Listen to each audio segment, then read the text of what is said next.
Hey guys, I'm working on a big project in October, and because of that, I haven't been able to put out the exact videos that I've wanted to, but I still need to put out some content, so here we are. I have some games that I've saved up in my archives that we're going to showcase finally today here.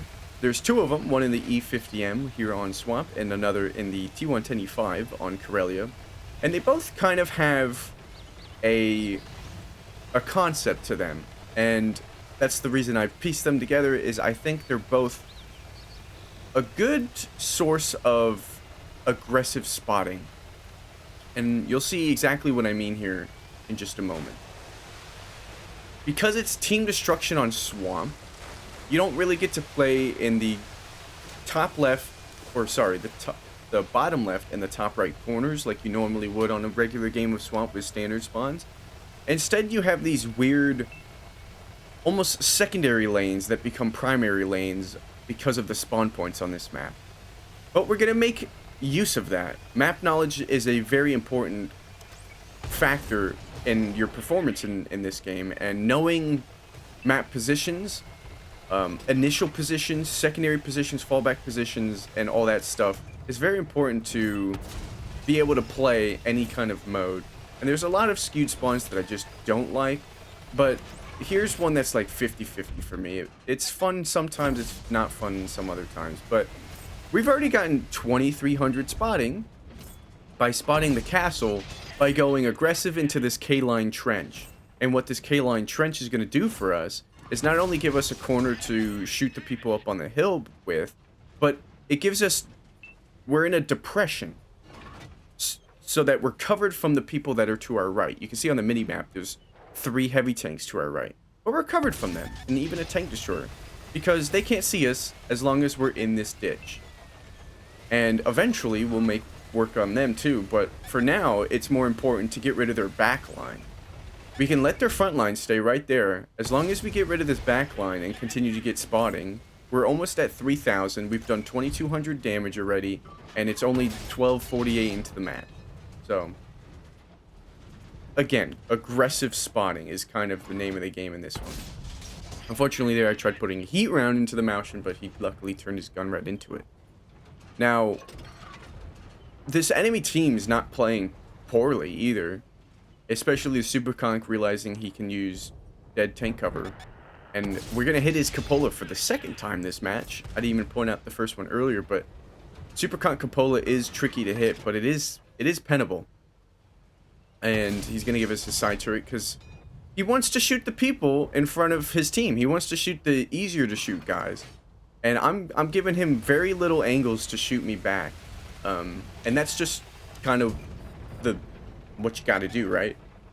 And now that the Super Conk's one shot, the Moushin's dead, I can kind of work this ridge in a way that might be able to give me a shot on this FE215B, who, in all intents and purposes, is still trying to, like, sit, hold down, and play properly there. But because now I'm changing my attention to him, he's kind of screwed, right? There's really not much he can do here except try and run away into a better position, because he's not in a very good position now. Also, because of us getting rid of their backline, my team's kind of pushed up in confidence. And finally, someone decides to try and aggress me in my own position, try and get me out of my own position with a 2685. He's a very scary tank because his armor's kind of trolly after they buffed it, and he's got 850 alpha. And he does pen me, and my goodness, it just feels like all of my HP's gone there. Even though it's not a 1000 damage blow, it still hurts. And the E50M actually is, I believe, the worst 390 alpha DPM tier 10 medium tank. So he's going to get another shot on us. If we were any other medium, if we were the Patton, he wouldn't have been able to reload on us. If we were, you know, even the 50B, or not the 50B, the 30B, maybe even if we were the newly nerfed CS63, I think we would have still beaten his reload. But we do get put down to 324, but again, just like the 215B, this 705A is so focused on what's in front of him that now I'm getting side shots into him for free. And it's 13-2. Our team has won the northern side. I fluff a shot into the back of my M46's head, but there you go. 13-1. 3,300 spotting, and we got all that assisted basically at the beginning of the game by spotting their back line. And so that's kind of why I thought the idea of this clip was aggressive scouting, right? 6,000 damage is pretty good as well. First class in the E50M. Again, 3,300 spotting off the rip, spotting the back line so that they only had their front line to work with. And I think that was a very good, impactful game. And so we're going to move on from that one to the T110E5 on Karelia. Now, if the overarching idea of this video is aggressive spotting, then oh boy, what am I going to do in this game? And I won't say that it's super aggressive spotting, but there is a moment, which is why I pieced it together, I suppose. And again, it just falls under map knowledge. Awareness of the match, positioning, knowing what tanks are capable of, or what tanks are capable of, and opportunities, right? And I'll bring it up when we get there, because it's kind of late game. So let's get through the early game here. Heavy tank, Karelia, where you gonna go? Obviously, I'm gonna go bottom right. And I would love to go across and get hold down over in the, like, let's see, the K9 area. There's a nice spot to sit in, right? We do have a bit of assisted, but it's not what I'm talking about when we mean assisted. And now that my team's pushing, surprised we hit that shot on the move, we're still getting assisted, and that's because I am running optics. So even though a medium drove in front of me and all this stuff, I am getting some assisted out of this. And that's also another reason why I do what I do in the future part of this game, is because I know I'm running optics and I know I have a good crew. And here's the position I wanted to be in. If the team doesn't go for the hill on the enemy side and they let you get over here, you can go hold down, you can spot the corner. I spotted that tank destroyer and got a lot of assisted out of that immediately. And now we're just kind of clean house. 780 takes the shot for the ISM. Didn't even see him in the outline. But we're just going to clean house on the corner immediately. I mean, our entire team went this way, right? So if I were to sit on the corner and wait, I would have been left behind. And, I mean, already 2,200 spotting. Well, some of it's been tracking, I believe, on the tank destroyer, maybe. I don't know, I wasn't paying attention. But either way, 2,200 spotted or assisted already, 2,100 damage. And we've already won this area, but that doesn't mean we've won the game just yet. Because this area is just a fourth of the map, right? We still have to defend our base, we still have to defend the field, and we still have to take out their base defender. Now, I'm sitting here waiting for a tank destroyer to be spotted, and there he is, finally. I know I could have, like, poked and maybe shot the ISM, but you see how many people are over there? I didn't need to do that. There's 3 tanks right in front of him. What I wanted to do was shoot the tank destroyers who might shoot those guys on my team and punish the tank destroyer eventually. And I did get a shot into him. Now, the game's going to slow down a bit, but continuing to just want to shoot the tank destroyers, you still got to pay attention to your mini-map. Because, like I said, we have to still defend our base. And look how we're already being overtaken. We got a light tank deep into our side of the map. Artillery had to move towards us because he was taken out of position. And it is 12 to 11, and of course the light tank's gonna die. You don't just get away with being that deep into our spawn, or not our spawn, but our territory. But with their light tank gone, we now have advantage with a light tank. Our bat does die on the right side, and we're kind of leaving the right side open now that I've left it. We have one tank who might be laning it down there, but I kind of feel like I have to defend our base cap here. And so what do? Well, I notice what's going on. It's 11 to 9. Our light tank is going down the right side. We have so many people up here with me, and it looks like if I let that heavy tank and potentially whatever else is going to come from the field shoot my tank destroyers by our cap, then we lose the cap. So what do you start to do here? You start to count the enemy tank. On the mini-map right now, there's 2 heavy tanks and 2 tank destroyers on the right side of the map. There's a heavy tank on the left side, and we just took out another heavy tank. So we know where all the heavy tanks are. They're all spotted. We know where 2 of their tank destroyers are, and we can definitely guess where the artillery is. So, with 2 tank destroyers unaccounted for, I take the risk to go this way. Now, one has been spotted on the left, so there's only 1 unaccounted for. And so I'm taking a risk here, knowing there's a heavy tank to my right. I can still push and get into cover against the heavy tank behind me by getting into this little river. I save our bat.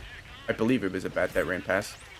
By killing the G-Sor, I'm now going to lane the 257. I see the heavy tank coming behind me, but I'm waiting for a 257 shot. He doesn't give it to me. Artillery's now looking at me because I'm the best opportunity for him. But I took that risk because if 1 tank destroyer was in the field waiting for a play like that, I'll take the hit. I was full health, right? Again, counting the enemy team, knowing where they all are, knowing where they're looking, allows you to make plays in wide open spaces that might feel otherwise like a bad idea. And by doing that, the T-32, who foolishly was one shot, decided to try and get some flanking maneuver on us, right? He thought he might have had our rear, but we do take care of him. The 257 pushes because he feels, or he realized he was outgunned. He wanted to shoot me, got shot in the side, so then he pushes forward and he's gone now. And now it's 7-4. Our light tank died at some point in time in the game, and now that we have no spotters. So here's where the opportunity comes in. I know what I'm capable of. I have optics. I have situational awareness, food, vents, all this stuff to make my view range good. I have 1900 hit points. I'm just going to drive forward in the field and hope to spot these guys. And it works. There's one gone. 700 assisted after I get the snapshot into him. I'm at 4700 assisted damage. 9 spotting medals. 4 detections in an E5. And the result of this match is going to be really funny at the end, because I think it's probably the first time, or if it's not the first time, I don't remember the last time, but, and let me not spoil that, you'll see what I mean at the end, but aggressiveness, right? Understanding when you can make those aggressive plays is the key thing, though. You can't just YOLO and expect the aggression to work. The only reason I did that was because I counted. I counted what the enemy had, I counted what was spotted on the map, and I took the risk of 1 tank destroyer being in the field. And he was in the field, and I got rid of him. Now, I just have to weed out these guys. And if they were playing any farther forward, the teammates I had on the hill could be able to shoot what I was about to spot here, but we get outspotted even when they fire. But there's one finally, and it's a waffle. So, we're not going to poke that, right? What are we, stupid? No. So, we're just going to let him get hit. There's more assisted. Bait the artillery. We do take splash, but it's fine. Now, because of the way I've been playing, and because of what I see, and how many times the waffle shot, I'm going to guess he can either be on reload, or I can tank some hits. And so, I want to go around the right side of this rock, and walk towards, or drive towards, this other rock to give me cover, so I can close the distance. And that allows me to spot artillery, snapshot artillery, and get some more spotting damage. And the waffle, you see, I'm lining up this rock to my right so that if he pokes out, I can just drive to the right. But he's not looking my direction. So I make the play to drive out to try and shoot him in the rear. But he did actually turn around. Luckily, he gets 1 bounce and then another bounce, and I finish him off. 5800 spotting, or assisted. Keep forgetting about my tracking. And oh, shoot. There was an HMH ISU 130. He's gone. 5100 damage, 5800 assisted. A lot of that was spotting. And 1800 base XP in the E5. Again, reading the map is very important. Knowing your setup, knowing where the enemy is, and what risks to take is what allows you to make aggressive plays that work. YOLOing is aggressive, but it's not always going to work, right? And this is what I was talking about. Best in game across the board. 4 destroyed, 5100 damage, 15 direct hits, 58 assisted, 3000 block damage from that waffle, and 5 detections. I actually beat the light tank in spotting guys. And the artillery was the one that gave us the 5th detection. And I just think that's beautiful. Best in game across the board, especially in the heavy tank, to get that much assisted. And detections is kind of amazing, in my opinion. It's just beautiful to look at. But of course, it's an ace tanker, 1800 in a tier 10. Should be an ace tanker no matter what tier 10. But either way, thank you for watching, and I'll see you in the next one. Take care.